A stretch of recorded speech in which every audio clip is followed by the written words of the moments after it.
നമസ്തേ. നിങ്ങൾ അഹങ്കാരി എന്നുള്ള വിളിപ്പേര് കേട്ടിട്ടുള്ള വ്യക്തിയാണോ?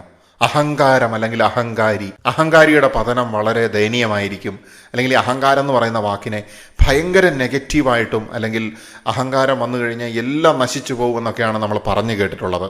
ആ ഒരു വാക്ക് വെച്ചുകൊണ്ട് തന്നെ ചിലപ്പോൾ നിങ്ങൾ അഹങ്കാരി എന്നുള്ള വിളി ഒരുപാട് കേട്ടിട്ടുണ്ടായിരിക്കും. ചില തീരുമാനങ്ങൾ എടുക്കുന്ന സമയത്ത്, അല്ലെങ്കിൽ ചിലരെ റിജക്റ്റ് ചെയ്യുന്ന സമയത്ത്, ചിലരുടെ അഭിപ്രായങ്ങൾ സ്വീകരിക്കാതിരിക്കുന്ന സമയത്ത്, അങ്ങനെ ജീവിതത്തിൻ്റെ പല ഘട്ടങ്ങളിലും ഒരു തവണയെങ്കിലും അഹങ്കാരി എന്നുള്ള വിളി കേൾക്കാത്തതായിട്ട് ആരും ഉണ്ടാവില്ല. പക്ഷേ ഇവിടെ ഒരു പാരഡോക്സ് ഉണ്ട്. മറ്റുള്ളവർ നമ്മളെ അഹങ്കാരി എന്ന് വിളിക്കുന്ന സമയത്ത് നിങ്ങൾ വിചാരിക്കും, ഞാൻ അഹങ്കരിച്ചിട്ടില്ല, പക്ഷേ എന്നെ അഹങ്കാരി എന്നുള്ള വിളിപ്പേര് എനിക്ക് കിട്ടിപ്പോയല്ലോ എന്ന് ചിലപ്പോൾ വിചാരിച്ചിട്ടുണ്ടായിരിക്കും. അപ്പം ഞാൻ പറയുകയാണ്, അഹങ്കാരി എന്നുള്ള വിളിപ്പേര് കേട്ടിട്ടുണ്ടെങ്കിൽ ഒരിക്കലും വിഷമിക്കേണ്ട കാര്യമില്ല. അഭിമാനിക്കുക, സന്തോഷിക്കുക. കാരണം ശക്തമായിട്ടുള്ള ഒരു ആത്മാവ് നിങ്ങൾക്കുണ്ട്, അല്ലെങ്കിൽ ശക്തമായിട്ടുള്ള ഒരു പേഴ്സണാലിറ്റിയും നിങ്ങൾക്കുണ്ട് എന്നുള്ളതിൻ്റെ ഒരു പ്രധാനപ്പെട്ട ഒരു ലക്ഷണമാണ് മറ്റുള്ളവർ നിങ്ങളെ അഹങ്കാരി എന്ന് വിളിക്കുന്നത്. കാരണം പല സമയങ്ങളിലും വേറൊരാളെ ഒരുത്തൻ ഇങ്ങനെ ആക്ഷേപിക്കുന്ന രീതിയിൽ, അല്ലെങ്കിൽ ഇങ്ങനെ ഇത്ര ശക്തമായിട്ടുള്ള രീതിയിൽ വിമർശിക്കുന്ന രീതിയിൽ പറയുന്ന സമയത്ത് അവൻ്റെ തന്നെ ഉള്ളിലെ കാര്യമാണ് അവിടെ പ്രൊജക്റ്റ് ചെയ്യുന്നത് എന്നുള്ളതാണ്. അവൻ്റെ തന്നെ ഉള്ളിലത്തെ അവസ്ഥകളെ വെച്ചുകൊണ്ട് അവൻ വേറൊരാളെ വിലയിരുത്താനായിട്ട് ശ്രമിക്കുന്നു. ഒട്ടും അഹങ്കരിക്കാത്ത നിങ്ങൾ അങ്ങനെ അഹങ്കാരിയായിട്ട് മാറുകയാണ്.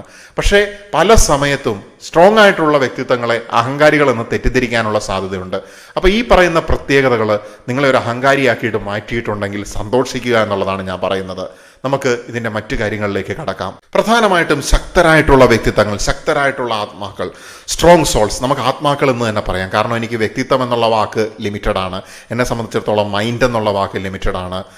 അല്ലെങ്കിൽ ഈ പറയുന്ന പേഴ്സണാലിറ്റി അല്ലെങ്കിൽ ക്യാരക്ടർ, ഇതൊക്കെ ലിമിറ്റഡ് ആണ്. അതിനപ്പുറത്തേക്ക് ഈ പറയുന്ന സത്ത അല്ലെങ്കിൽ ആത്മാവ് എന്ന് പറയുന്ന സ്ട്രോങ് സോൾ, ഈ ശക്തരായിട്ടുള്ള ഇത്തരത്തിലുള്ള ആത്മാക്കൾ, അങ്ങനെയുള്ളവരെ സംബന്ധിച്ചിടത്തോളം അവർ ഉള്ളിൽ നിറവുള്ള വ്യക്തികളായിരിക്കും. അവർ അമിതമായിട്ട് സംസാരിക്കുന്നില്ല, അവർ ശബ്ദമുയർത്തുന്നില്ല. അതുതന്നെയാണ് പല സമയത്തും ആളുകളെ കുഴയ്ക്കുന്നത് എന്നുള്ളതാണ്.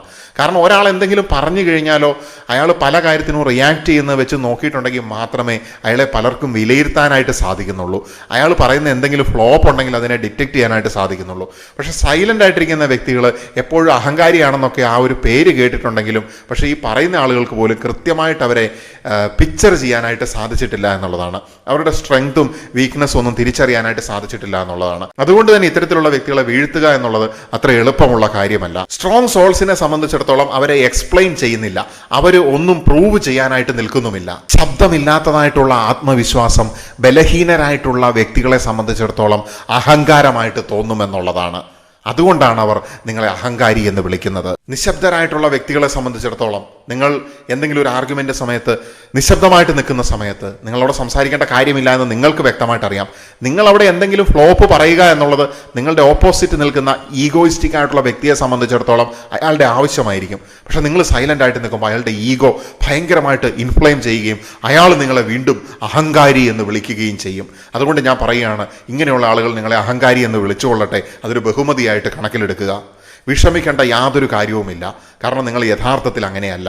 ഇത് അവരുടെ പ്രൊജക്ഷൻ മാത്രമാണ്. ഇങ്ങനെയുള്ള വ്യക്തികളെ സംബന്ധിച്ചിടത്തോളം അവർ സൊസൈറ്റിയുടെ വാലിഡേഷൻ നോക്കുന്നില്ല എന്നുള്ളതാണ്. അതുകൊണ്ട് തന്നെ അങ്ങനെയുള്ള വ്യക്തികളെ ചിലപ്പോൾ ജനം അഹങ്കാരി എന്ന് വിളിക്കാനുള്ള സാധ്യതയുണ്ട്. പക്ഷേ ഇവിടെ അവർ മനസ്സിലാക്കാത്ത ഒരു പ്രധാന കാര്യമുണ്ട്.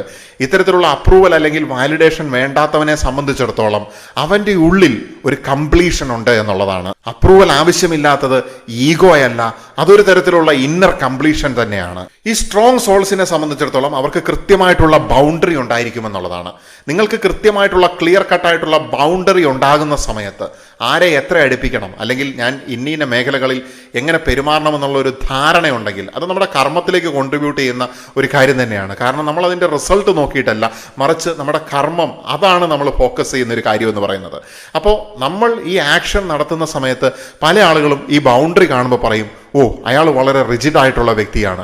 ഇനി അഥവാ നിങ്ങൾ ബൗണ്ടറി ലൂസാക്കിയിട്ടുണ്ടെങ്കിൽ അവരെന്താണ് പറയുക, വളരെ വീക്കായിട്ടുള്ള വ്യക്തിയാണ് എന്ന് പറയും. മറ്റൊരു തരത്തിൽ പറഞ്ഞിട്ടുണ്ടെങ്കിൽ ബൗണ്ടറി ഉണ്ടെങ്കിൽ ആറ്റിറ്റ്യൂഡ് എന്ന് പറയും, ബൗണ്ടറി ഇല്ലെങ്കിൽ വീക്ക് എന്ന് പറയും. സ്ട്രോങ് ആയിട്ടുള്ള വ്യക്തിത്വങ്ങൾ ആവശ്യമുള്ള സമയങ്ങളിൽ മാത്രമാണ് റിയാക്ട് ചെയ്യുന്നത്. അത്യാവശ്യമായിട്ടുള്ള സമയങ്ങളിൽ അവർ പ്രതികരിക്കുമെന്നുള്ളതാണ്.